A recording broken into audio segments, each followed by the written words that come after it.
So, welcome to another episode of the world famous, world acclaimed podcast that is Life After Work. And normally there's four of us, but today there's three. There's always somebody who's now too busy with their lives. I don't know. But this is the podcast where a bunch of blokes who are on their 50s find themselves now retired, have been getting together for about 41, 42 episodes and talking about something. Life, essential, very important things. And today on the call with me, I have the author and the poet, Mr. P.A. Davis. Hello, Paul. How are you? Hi guys, good to see you all again. Yeah, I am. I'm great. And like you've just in your opening gambit there, it is like bunch of mates going down the pub, sitting in the old snug as it were, grabbing a pint and just talking general life. Yes. You had to stop yourself there, talking a load of information. I forgot we were on air for a minute. After the 42nd episode, there might have been a swear word. So that's it. And below us here on the screen is Mr. Phil Harrison, who lives just down the road from me, actually, but I haven't seen him in person in years. Hello, Phil. How are you? I'm very good, thank you. In your intro, you missed out our description of our podcast as future award-winning as well. Sorry, I forgot. Yes. Yeah. Tonight is the Brits, I think. So in the future, I'm not saying what award, but I was going to say that if it's the Brits for music, maybe there's the Prats for podcasting. I don't know, but exactly. maybe we'll be up there sometime. And Mr. Ash Sharma is missing today. He's I don't know what he's doing. It's obviously something very important to miss this. Been probably extracted. Anyway, every week we do a huge amount of research. We talk about the next episode days in advance, and then we come up with it. And today, given that the Winter Olympics are on, I think we're going to talk about world tournaments and do we get excited by these and are they useful? And do you think actually it's in your genes that you used to love them? So is that what we're going to talk about, gentlemen? Have I got that right? Yeah. I think that's a good start point, isn't it? It's a good starting point, and like we said off air, it would be good actually to get a psychologist's view of the way we look at international events. If I may start, gentlemen, I'll go off the example I gave you. I'm a Man United fan. However, last time I saw a Manchester United live game, George Best was playing. So that's how long ago that is. I don't get overexcited that they play of the week. I'm not like yourself, Rod, where you're, I believe, a season ticket holder. I honestly don't give a hoot who they're playing or what they're playing. But you give me the World Cup or the Euros, and I am glued to that TV for almost every match that's played, regardless of whether it's England or not. It's some peculiar excitement to see a worldwide stage of highly toned athletes battling it out for the ultimate cup. I get behind England 100%. You get disappointed when they go out. You get exhilarated when they're scoring. They did so well last time and it's the World Cup this year, isn't it? In the World Cup this year. The cricket or the football or what? I thought football. I think it's the World. Is it the World Cup football this year or is that next year? Do you know? No, there should be, shouldn't there? Yeah, it should be 22, shouldn't it? I think. Forgive us. It shows our attitude too, doesn't it? We switch off exactly. Before us. But you know what? We will probably know a couple of months in advance when the World Cup started, and we'll make sure. I've never seen a nation of people who probably don't give a toss about football or Olympics or sport get behind the national team in the World Cups and in the Euro. I've seen people that I kid you not, hate football, but they will watch England playing against some international team. And this is why I say a psychologist would be interested to see why international competitions of this magnitude affect and attract so many people. It's very strange to me. So do you think that's why, for example, people get gripped on curling, or when Torval and Dean were doing their ice skating, people who had never ice skated in their lives, had no interest in any of that aspect, were glued to watching them do that? I think that's what it was. Yeah, well, the thing is, I could give a lesser hoot about ice skating as I could horse manure shoveling, and I don't do that on a regular basis. But the thing is, I happen to at one point, like we were saying off air, Phil, if I turn it on and I catch a glimpse of athletes going and doing a competition, I turned it on when they were doing the Bolero, and I can honestly say I had goosebumps and I was almost tearful. It was a fantastic display, an absolutely fantastic I think you're talking display. something truly exceptional there, though. Like you say, a performance. I don't want to diverge straight off on a tangent, but I do have issues with certain sports, in inverted commas, that are judged by artistic impression. I really have a problem with that. In terms of it being sport. It's art, it's fantastic, it's an impressive performance, but is it sport? But that's maybe one for another day.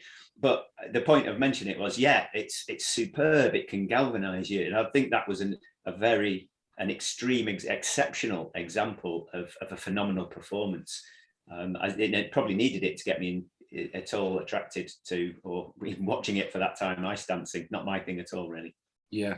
But in general, it's interesting. I think I'm going to echo your comments here, Paul, that or build on them, that in between times, I'm not really, even a day or two before the Winter Olympics came on, I might not have even picked up on, it starts tomorrow or the day after. But once it's on, if I happen to catch it, then I can very easily get into it. And you mentioned the curling, Rod. That just has gripped me. It did last time. It did. I think it's such a good game.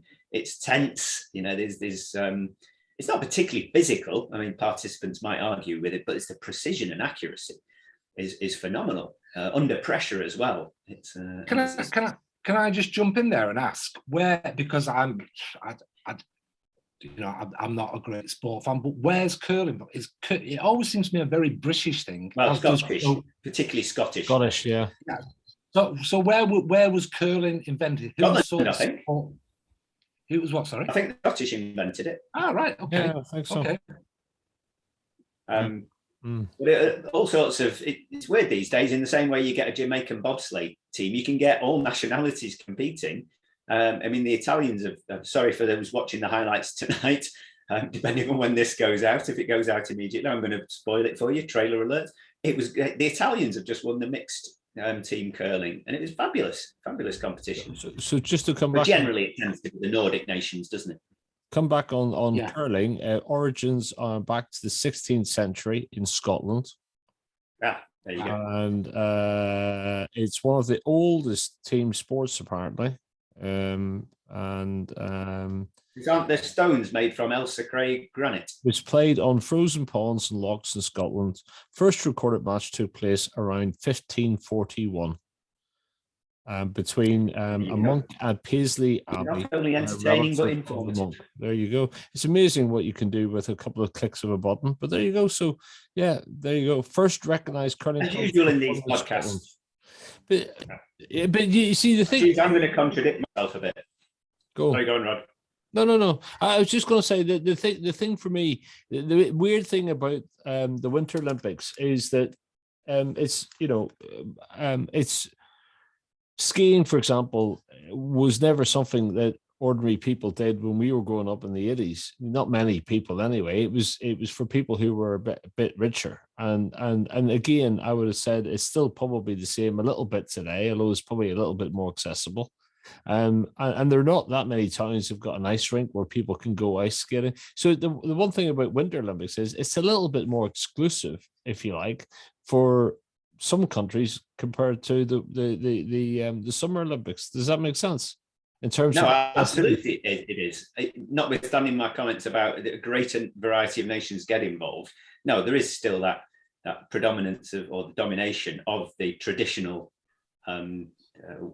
Not just Nordic, but obviously Canada, Russia, those who've got the conditions to support it, and the Alpine nations tend to dominate. But I don't think that's necessarily key to it. I'll risk going off on many a tangent today, but one aspect of it is that I do get into it when it's on, and it is a fabulous window every 4 years into the lives of these people. I think you mentioned it off air, Paul, the dedication that that they've put into this for not just 4 years, but often a lifetime.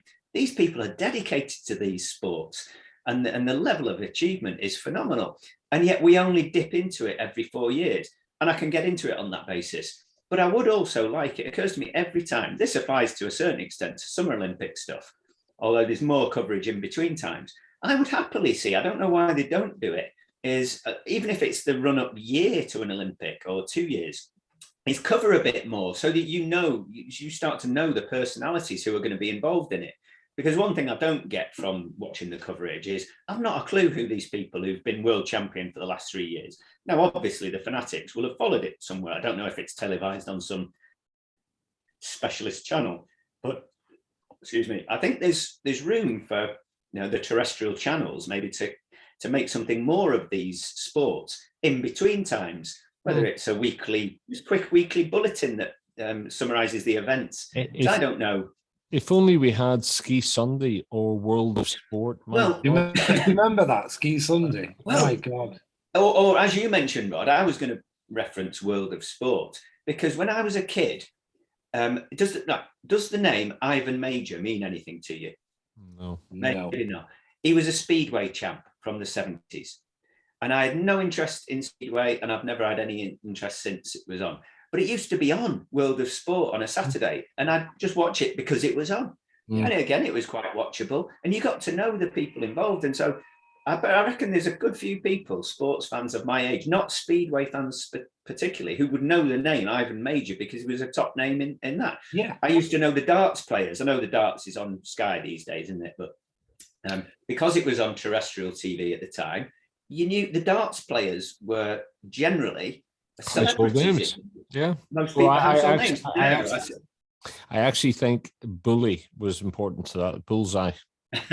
Well, I think that came off the back of the fact that it was a popular sport with a lot of people just because it was on terrestrial TV. I think sports have got to be very careful and cricket is an example. I don't want to go too much off tangent here, but cricket's an example where it's in a difficult position. It's got to play a finely balanced game between taking the money from the higher money from the commercial stations, the non-terrestrial ones, I'll call them, versus maintaining its visibility and its popularity for the future. Once it disappears off the screens for many people, it fails to galvanize the public's interest. Do you not think it sort of goes to prove that sometimes people, if there wasn't anything else on, people would watch two snails in a race type thing?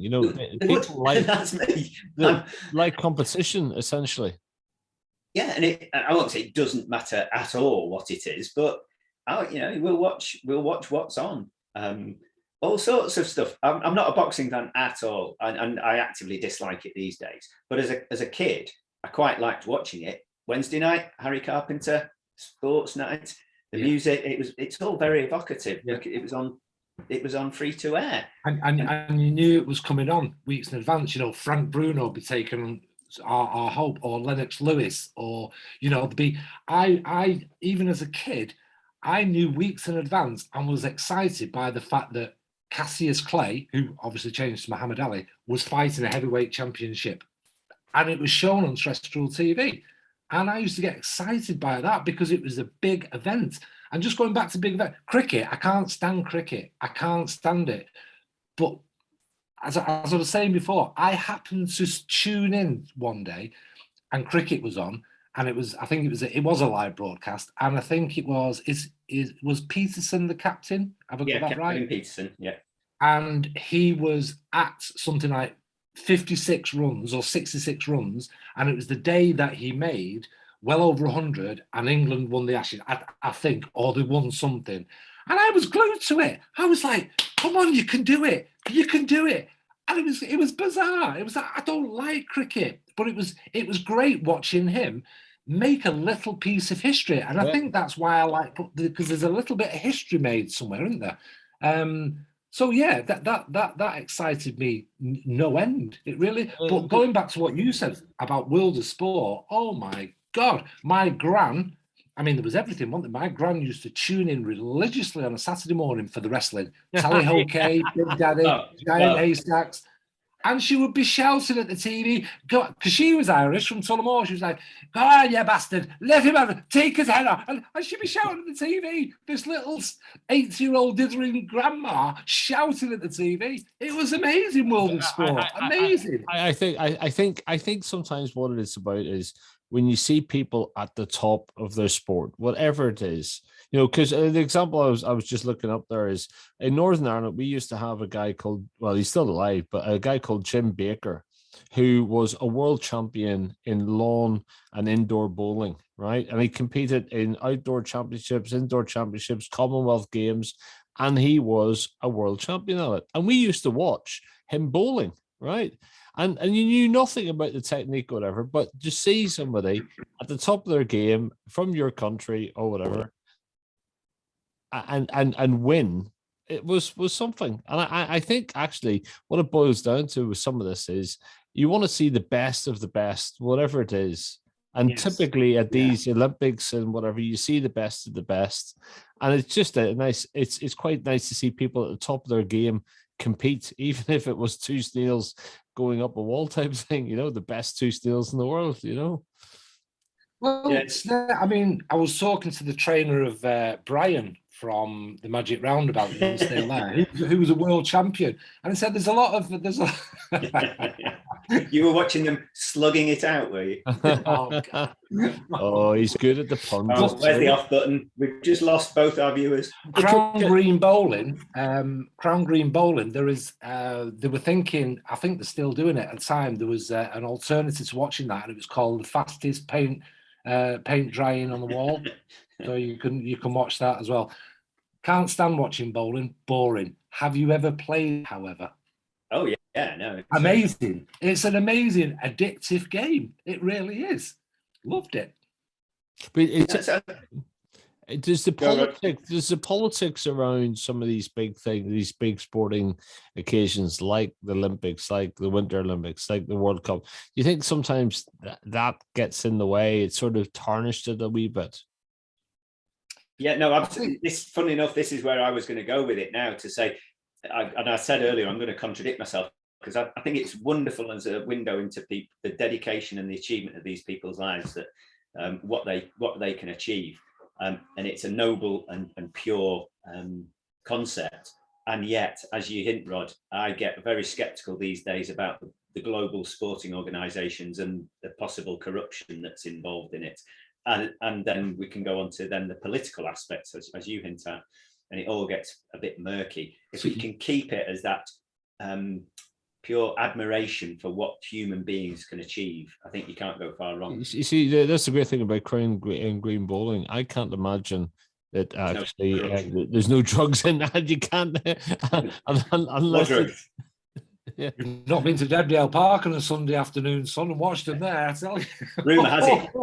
Rumour has it, Edna's on speed, but it is. I mean, the problem with it these days is that for a lot of these countries, getting the big events becomes a semi-political thing. And it's in Russia, isn't it? Is it Russia this year? Sochi, Winter Olympics. No, that was last time. It's Beijing at the moment. Sorry, okay. But there's examples. And it's dangerous. I don't know why, and I try not to view it like that, even from a British point of view. I know you sort of get behind the Brit, but we could go down a whole route of what is nationalism all about? Why do I feel affinity with these people? I'm half Welsh anyway. Why am I? When I'm supporting England, I'm doing so out of choice. It's not I've got any more affinities, particularly with English. I think there's an element of quirk of fate in terms of your birth. I know there's heritage as well going on there, but I'll stick to my main point that you can get into a bit of dangerous nationalism, and it's actually quite rewarding just to watch it from a less nationalistic, partisan point of view and just admire, as I say, the achievement that any human being, whether they're Swiss, Canadian, Russian, whatever. And if we all viewed it like that, maybe we'd get away from nations regarding it as a political point scoring that look how good we are. It's almost the triumph it's almost the triumph of humans, isn't it? In terms of being at the very top. It would be if it weren't then dragged down by partisan, nationalistic corruption and political fighting. Yeah. I mean, I used to view the Olympics. I mean, I'm kind of the reversal of what you were saying there. When I first started watching things like if I ever watched the Olympics and stuff like that, I wasn't particularly interested in England per se, because England always did bad. You were always looking for, right, when I was a kid, Beckenbauer, Cruyff, those were the people that I idolized. Germany, I love the way Germans play football in the 70s and the 80s. I thought they were fantastic. I didn't pay much attention. Don't get me wrong, I liked watching England, but if they were out, they were out. What's fresh? You know, at the Olympics, oh, we got 3 medals, great. But look at all the other fantastic, the Russians for gymnastics, you know, all that's the stuff. Now, I'm kind of changing where I have become that nationalist, because we're starting to do so well at these competitions. We're building momentum. Look where we were in the last World Cup, in the Euros. England team did absolutely amazingly. And then we've got, you know, the Summer Olympics. Look at the medals we won in the Summer Olympics. We're doing really, really well. So now I've started viewing it as a, come on, England, let's do it. I mean, did we come third in the Olympics? I think it was Japan, USA, Japan, and us. I think we came third overall in the Olympics. It's a hell of an achievement. But you know, it's interesting. It's interesting you said, but you see, I think we are. Our whole national identity confuses the thing, right?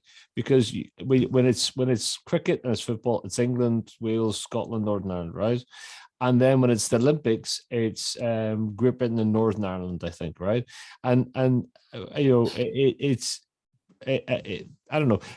We don't have a team identity in this country per se. We're not very good right. at a national.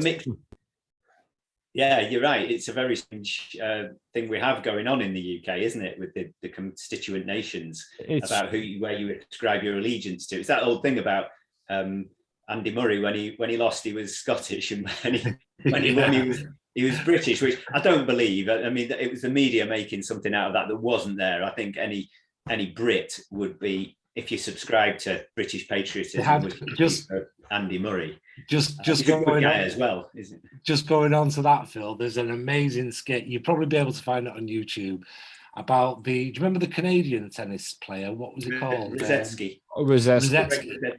And they started off with proper commentary on this Wimbledon, and they were on about this great English hope Rosetsky. And the more he lost, the more Canadian he gained. Yeah. Well, let's face it, as I don't know whether it's Britain or England specifically, but we've never had much shame in claiming sort of giving British citizens. Remember Zola Budd? All the way through. Lennox Lewis would be another one. Yeah, exactly.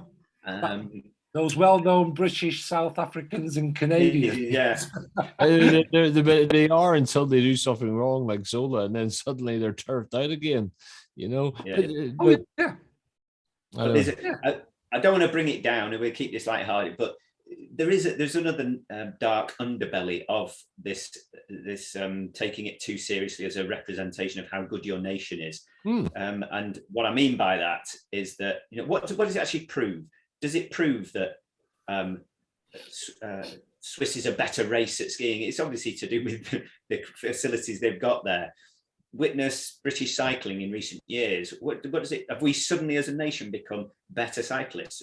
Well, yes and no. Yes, in the sense that all we've done is put a load more money into it, got a better system, better coaches behind it, and lo and behold, we can produce world-class cyclists. So maybe it's not proving anything about your nation. It's just how much money you want to put behind it. Maybe really. What we need just is the alternative Olympics, right? We need to create Olympics that we're actually going to be really good at. So it could be the Olympics of making up absolute rubbish in the papers and pretending it's the truth. It could be the Olympics of shoplifting. Who's the quickest shoplifter? So it could be almost the alternative modern day Olympics. Yeah. There you go. Yeah. I think you should. I think I think the whole you touched on it there, Phil. I think the whole thing about us getting better is not particularly that we have advanced in human status. You know, our runners haven't suddenly got this gene in them that makes them faster. It's the money that's put behind it, because for years and years and years, the government of Britain, oh yes, very well, yes, oh, you have to do some sports, are you? Money? No, we won't. Hence, it's an amateur sport. The Olympics is amateurs. You know, they're not going to get paid for it, so to speak. But I still think that's more admirable, because the problem you've got when it's gone professional, witness, for example, the issues that there have been in gymnastics in the last 10, 20 years, with and in cycling, both of which there have been accusations of a bullying culture. When it gets hard driven, when it gets too much about we've got to win this summer of medals, and the funding then starts to depend on it. So, and it becomes rather destructive. So to some sports, if they don't achieve medals, and I forget which was the example, it was it volleyball or something? No. Basically, one sport didn't quite achieve as much at one of the Olympics, not winter this time, and as a result, its funding was cut, and then it starts to go to the grassroots. But here's polarizing. Here's the laughable thing: is I don't think you can claim anymore that these the competitors are wholly of a certain nation, because the team behind them are probably multinational. You know, and exactly, they probably spend more time out of the country almost training and doing other things. So, you know, they're your person only by the nature of their birth, if you know what I mean. Well, and again, I'll use Andy Murray as an example. You can't even claim necessarily that they're, if you want to say, oh, it's not about the genetic heritage that's better, but it's, even if all it does mean is our system is better, it's still something to be proud of. Well, Andy Murray actually opted out of the British tennis system and went to Spain to do his training because he felt that was a more productive route to take, and lo and behold. So you can't even say it necessarily reflects any positive aspects of how you've supported a sport. I could go one step further with the point I was making before and reference Russian gymnastics in the 70s, and there's some horrible stuff that has gone on. You know, the way people are treated, and often with gymnastics, it's when they're children as well, just driven, and the pressure they're under and the drugs they're given. And that exactly, Phil. That's idiot, really, when you think about it. So far from being a thing to admire, you start to question when a nation is dominating its sport. You're thinking, what is behind this? What's going on? Whether is it drugs? Is it bullying? Is it something else? But not all of it's very savoury necessarily. Yeah, you may or may not have seen the same documentaries. It was a couple of years ago now, but it was about the investigation into the Russian gymnasts in the 70s. They were subjected to some, like you say, they were given drugs, these young girls, to stop them having, developing into women, stopping them growing, stopping the menstrual cycle, special drug. You know, these are kids. These are kids. And like you say, they were absolutely, you'd call it bullying now, but it was an oppressive training system for them. And there was actually, there was a point in this documentary where these young lads and young girls, basically children, spent so many days with this particular matriarch, if you like, hammering home to them, if you let this nation down, they didn't say this, but you might as well kill yourself. That's how bad it got. And that was drummed into them by this one-to-one or one-to a group. They would have schooling lessons on why you shouldn't let your nation down in what you're doing. It was terrible. And I have to say, I think the totalitarian regimes are the worst for that, because they do regard every aspect of society as a reflection on their political system. So they've got to be seen to produce good sports people. So the pressure is on, and they will go to those lengths. So I think it was horrible to see. That devalues the sport, actually, because you I think the rest of the world. Well, it does, because the rest of the world just turns around and says, if that's what it takes to be the best, if that, then we don't want it and we're not going to compete with that. You're writing your own. That's not, and it's actually not natural ability, is it really? No, exactly. Yeah. But I mean, I'm a cycling fan, obviously. But I'm so sad that obviously cycling has had the spectre of drugs hanging over it for decades, and has had a couple of attempts to clean up the sport. And I think it is largely clean now. I certainly hope it is. But you have these doubts. But it's really sad that Sky, I don't know if you follow the history of cycling, but Sky with the bright new hope for a drug-free, we're going to show you how it's done, made a point of being clean. But I think it's all gone a bit murky again, because they got found out doing certain things that were at the very least flying very close to the edge. And I mean with these things that are called medical exemption certificates, where it's curious how so many top cyclists have asthma and are given these allowed drugs, admittedly, that allow them to train even when they've got a bit of a chesty cough sort of thing. And I'm thinking, don't go anywhere near that line, because people need to be absolutely certain that these things are clean. And as you say, a demonstration not of artificial achievement, but of pure achievement. And that has rather sullied Sky's role in the history of cycling now. It was.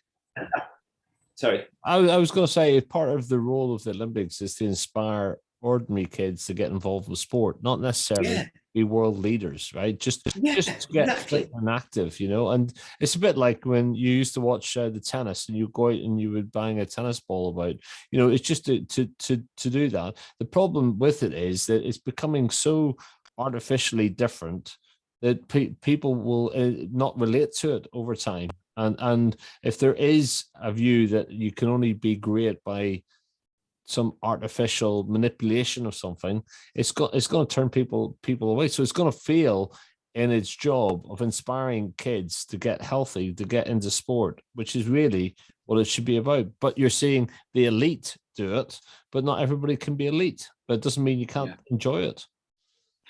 The first, I think you all remember, the first sort of evidence, or the first time I saw drugs in sport was do you remember the 100 meters race? And Ben Johnson. My God, he was like a greyhound in a snail race, wasn't he? Oh, Jesus. He was like, what, has he suddenly got 4 legs? But it was so, you look at it now, when was it? Was that 1980? It was in the 84. 84? Who was that? Sorry, I didn't catch what you said. Ben Johnson, the Canadian. Ben Johnson. Now, whether we weren't as aware in those days, but afterwards you look back and you see the footage, every muscle sinew was bulging. He was twitching everywhere. His eyeballs were out on stalks. If ever there was a candidate who you thought, definitely, it was him, wasn't it? See, that's why we got to get behind balls.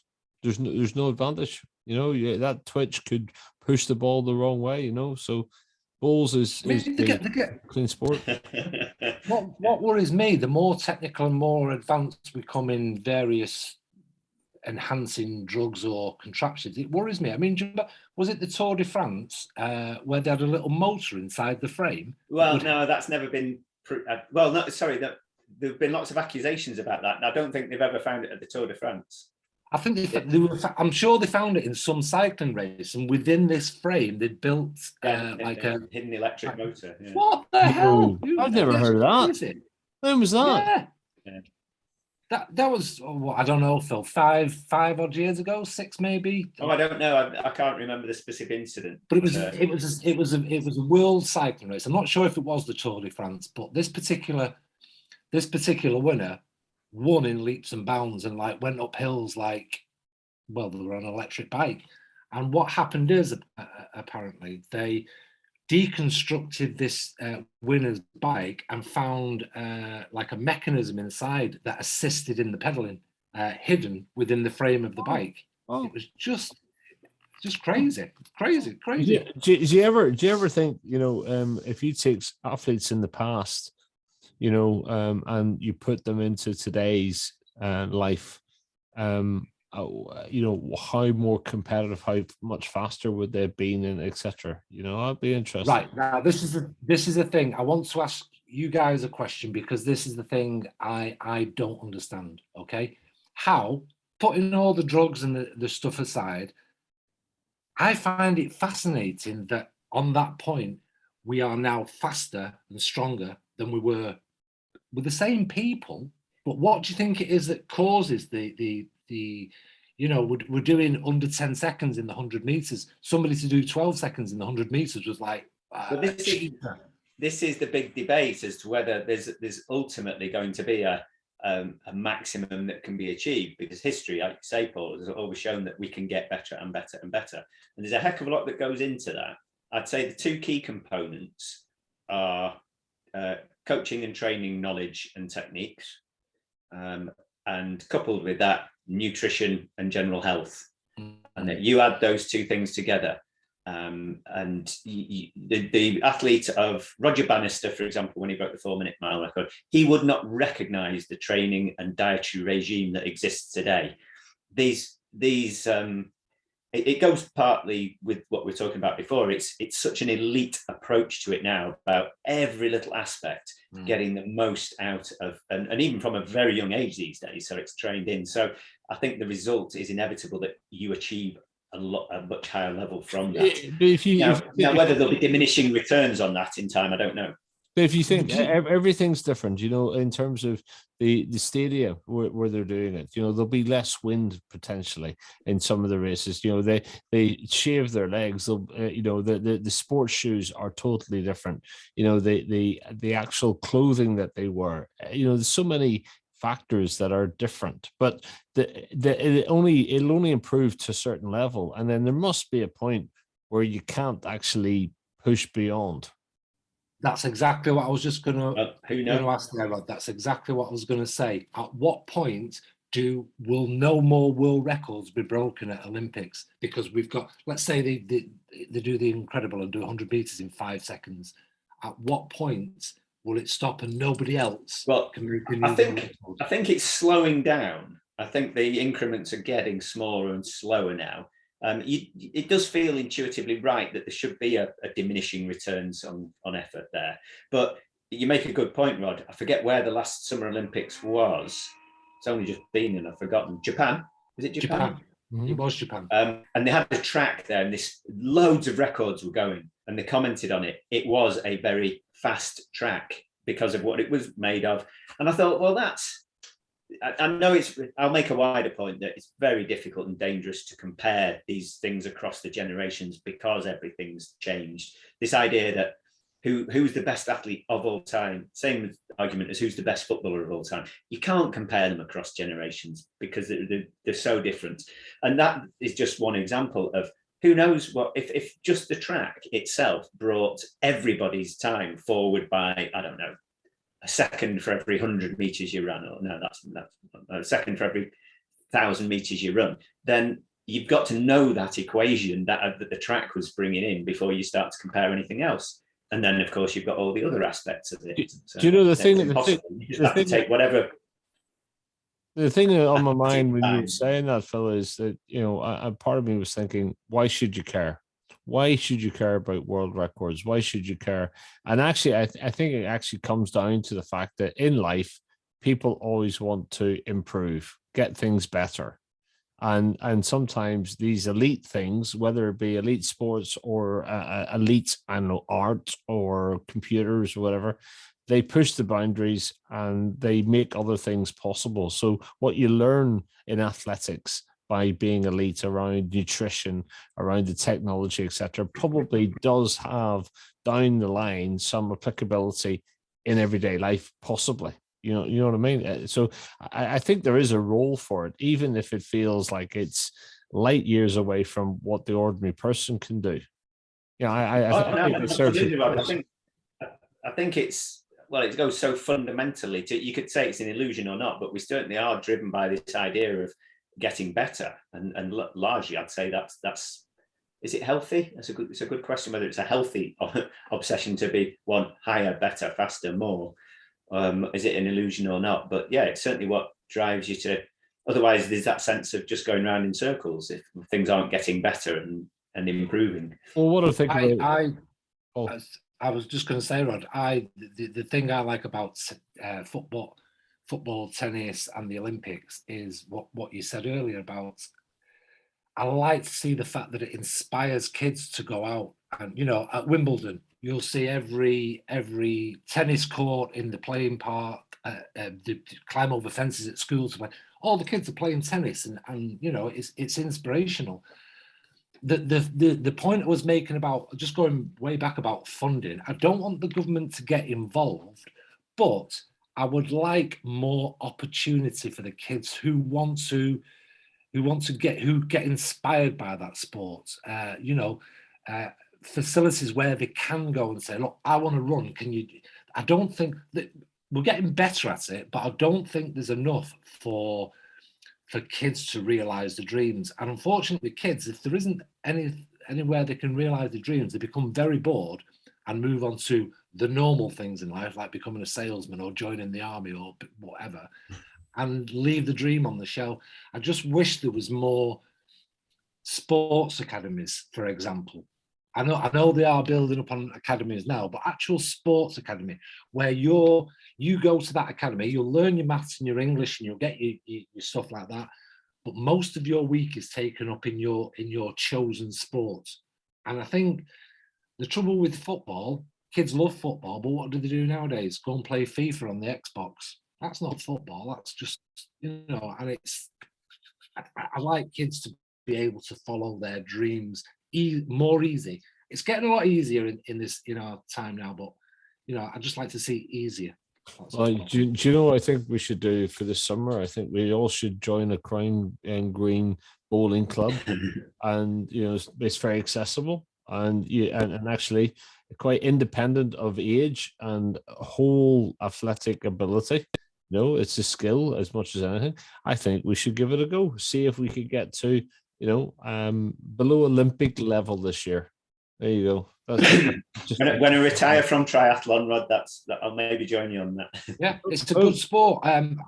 Talking to Edna, and she told me about substance she uses, which is salted porridge. Apparently, every morning she's had it for years. There you go. You see, and there's probably a link to the curling as well. The curlers are probably sponsored by the local porridge making company. There you go. Well, look, on that. Yeah. Going back to the Winter Olympics, though, and the events, I think there is that element of the records and getting better and improvement and the Olympic ideals of higher, faster, stronger. But the best ones for me it is the competitive element. The not fastest of all time, as we've just said, those comparisons may be odious anyway, but fastest on the day. So that element of been watching the skiers come down, and it's so exciting to see once one's been down and there's another 3 to go and he's top of the leaderboard, and watching them come down and they're a hundredth of a second ahead, then they're 100th behind. Are they going to do it? Aren't they going to do it? That's the real, I think, in compelling viewing for the competition. And I'm waiting for ski cross. If you're not already into the Winter Olympics, wait for the ski cross. It's not started yet.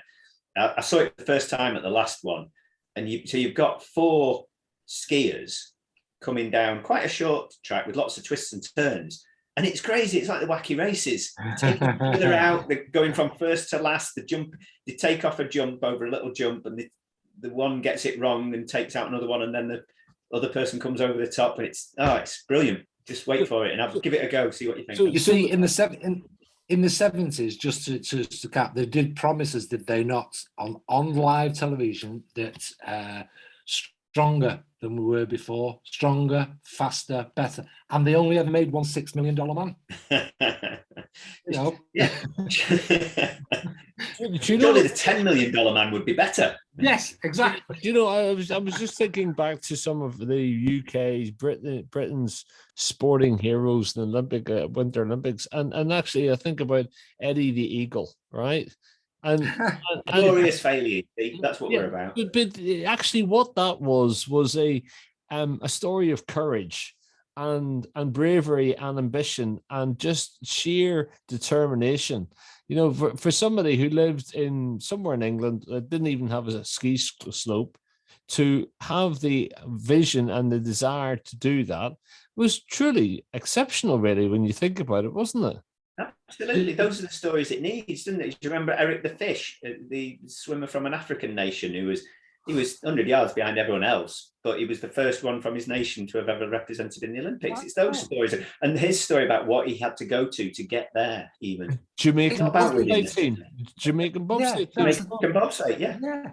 That's the thing about people like Eddie the Eagle. He was entertaining. Yes, he was funny. He he was unfortunate in the appearance. Not that I'm Brad Pitt, but you know what I mean. But he had a funny face, and people used to knock him. And I remember saying to people at the time, "You go and try it.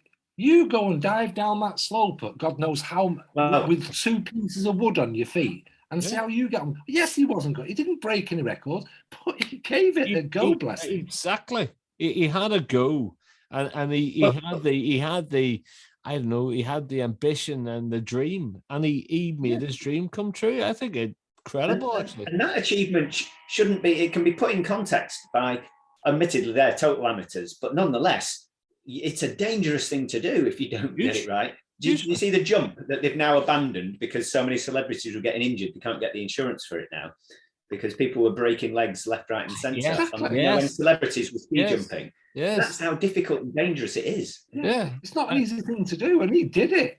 I thought he was a hero in my mind. Tell you. Well, see, that's what it's about. It's like the Jamaican bobsleigh team. What a great movie, but a brilliant story. You know. Well, one thing I'd criticise the coverage of a lot of the winter sports that they're doing is that they do fail to convey the speed, the vertical drop on certain things. They almost they make it look far easier and less dramatic than it actually is in reality. Well, you ever seen a ski jump? Oh no, it's frightening.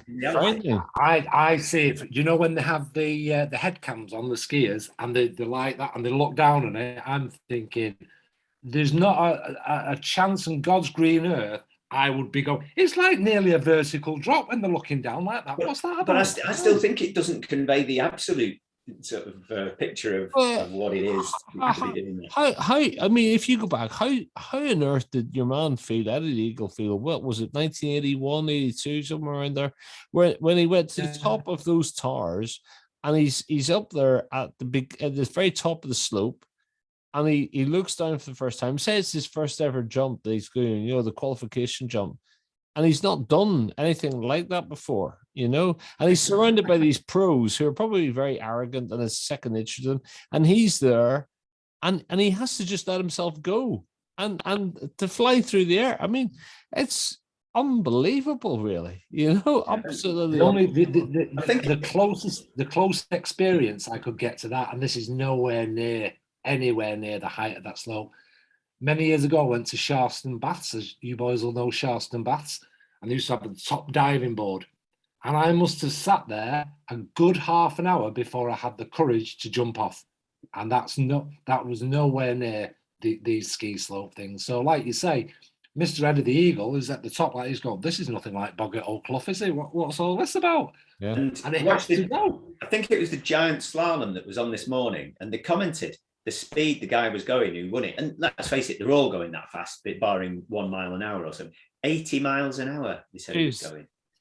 You know, could you just picture that or stop and think about that for a minute? You're hurtling down a mountain slope there's nothing going to stop you comfortably if you lose control other than just not. And it's literally about body shifting to stop them going flying over the end of it, isn't it? That's, you know, I know they have a little bit of a steering wheel inside, but no, this is just the skis. A guy on skis. Oh right, I thought you meant the. Sorry, I'm not the bobsleigh. Just a guy on skis. So anything slight thing goes wrong there, and so do you know what?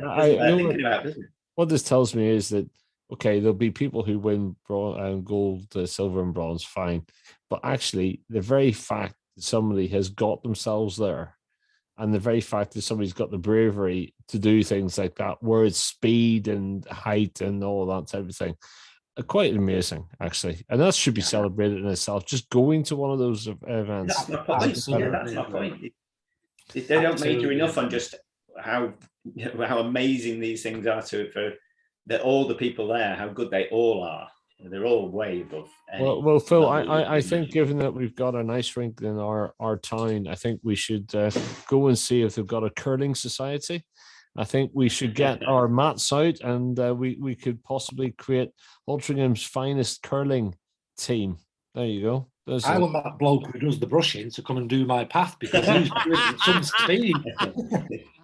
Yeah, he's a builder. Those leaves in no time. Yeah, he's not cleaning the streets of Altrincham, I'll tell you at the moment. Right, well, good. There you go. Winter Olympics done and dusted. I think Yes, a big tick in the box from me anyway. I love it. It's great. And I think for me, it's the taking part, just getting there. They're all winners. There you go. There you go. Right. Until next week, and we might be back as a foursome, but at least today you've got the gold, silver, and bronze of podcasting.